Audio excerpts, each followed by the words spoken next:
morning. Morning. Now come here. Yes, sir. Yes. Number 2 morning. Oh, what? Oh, so for the moment, sir, mine after I said Juma. Or see a mamma missing. Morning.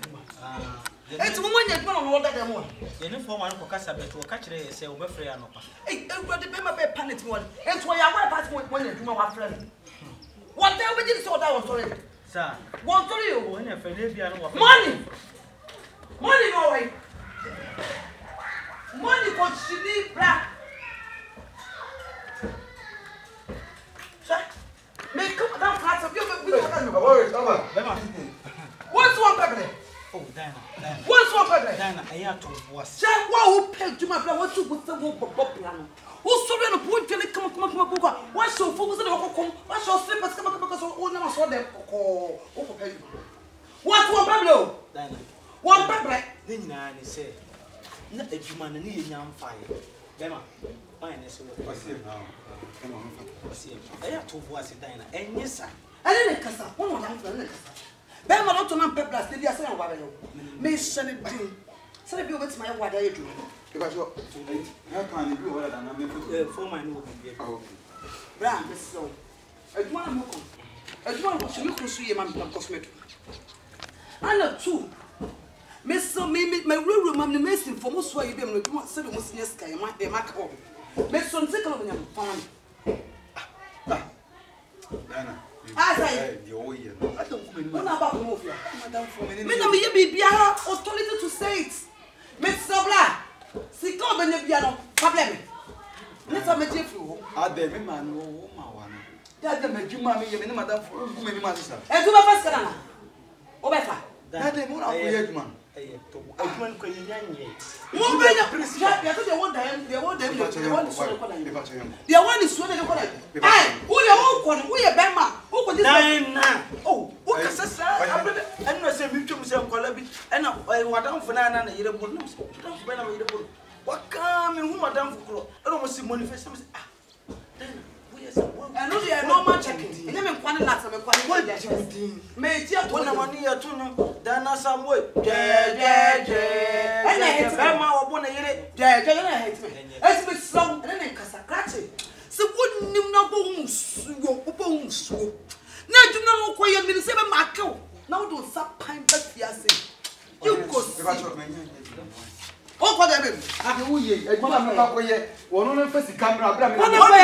Young person, you quite man. What you are? Send him to check. Mimi Jacko, Mimi, I'm not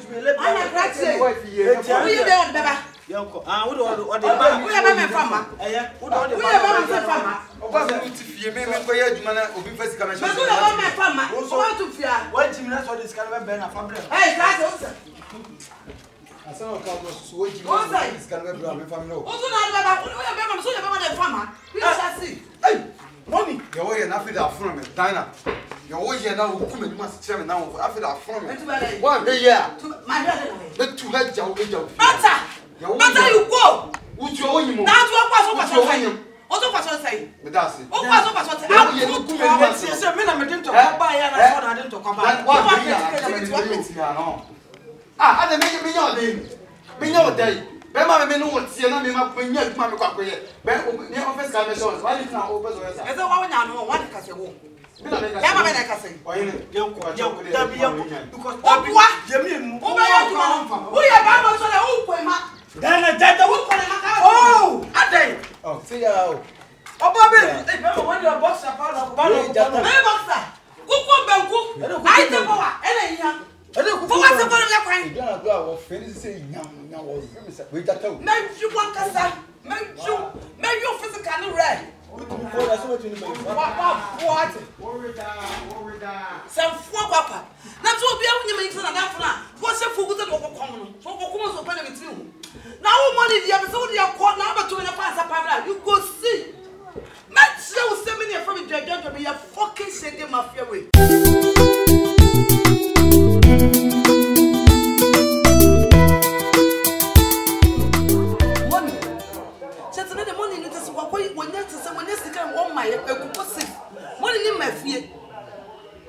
Baba Tuma.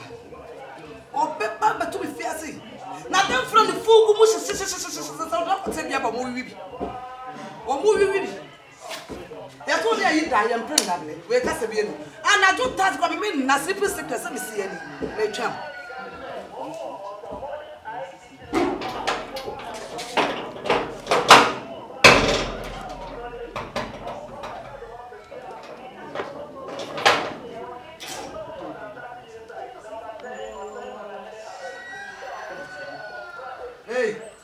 Hey. And then I told her. Oh, for what? Papa, to me. Bell says, Fabu. So it is independent. So what you say? We just said, Madame, for our friends, so we need a crowd. Say, you man, our cabin, and because you have one proper pound. You come and now feel you should go classmate for no movie school. And say, you meet me. You have got time as a girl. Hey! Oh, wait! What's not done as oh, what's that? I say? say, you need me. And do we don't send me and maybe they won't be in my budget now. Who first come out with something I say? And that's how we are full papa. So one can come woman some money. You know me. One can come and send me to them to be able to take out. What is going on over man? I'm a dog. What about Dabio? Now, friend, what is it? The child is any Money! First come. Never first come. Money first come. First come. What about that offer, man? I told him so. Sank and I took what Santa Massa. And they drop one away. You want the country to the may I need to money to say this? Maybe the one you have to fit up for the year. No, Madame, we are one to them. Honestly, just say, Diamond and Chum, you go to the young your course at Town in Panama. We are full papa. What really money? What is up? I'm 3 months. And they said with 2 months enough for that play. Mama Manuko. I don't mean it. What? The same. Mamma, hey! Fill out my way! Fill out my! Fill out. Oh, Papa. Yet, be a new fear to go. When said be troubles now, Deba.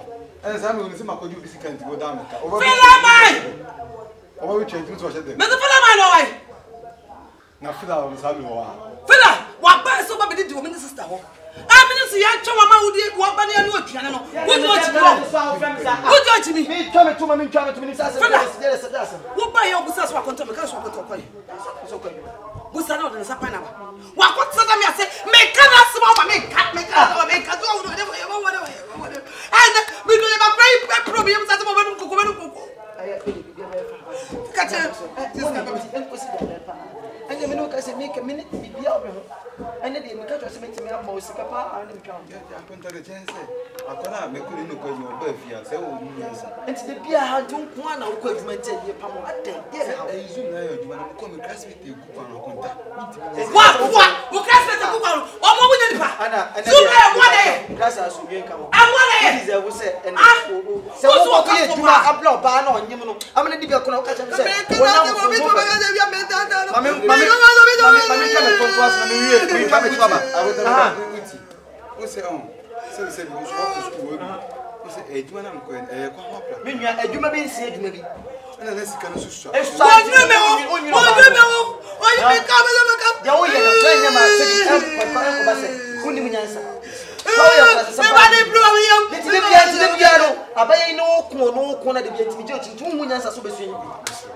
So one page you man now, me and me bube football. For quoi c'est flocon là?